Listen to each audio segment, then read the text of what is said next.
Kapisa kam dondori hakmat jonga lada Lionel Messi utre ban phong ia kasabti jongi kata ke klub Al Ittihad ong presiden jongane ke klub Al Ittihad kepada hapot Saudi Arabia.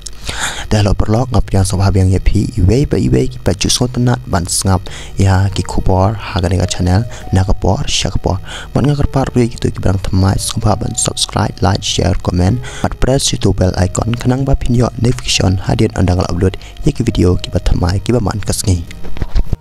Presiden jangka klub Al Ittihad kepada hapot Saudi Arabia hadian ba Lionel Messi ula ai kubor pasien unsami no naga klub Inter Miami ke ba udon mentah. Dan nagalang jong presiden jangka klub Al Ittihad ula ongi Messi lada Messi ukwa banya soy ba Al Ittihad ngan sa ayu ya kakot ke ba ula bantho kat ba umon ya kapisa kumju ru ya ka kontrak kebakan top ru ya ka por ka ba ukwa wat lagalong naga benta ka jing im jong uru ngam salia pat ngan yai pendap ya ka ka ba ukwa ha ka jing im jong Lionel Messi ong presiden jong ka klub Al Ittihad shu ulong naga benta Messi bandan hang ne ha Saudi Arabia ban phong ya ka sabdi Al Ittihad kapisa kan dondor yanga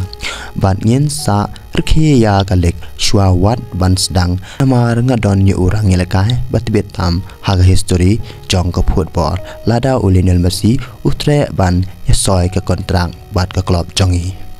ong presiden jong ka klub Al Ittihad kata Anwar Al Haili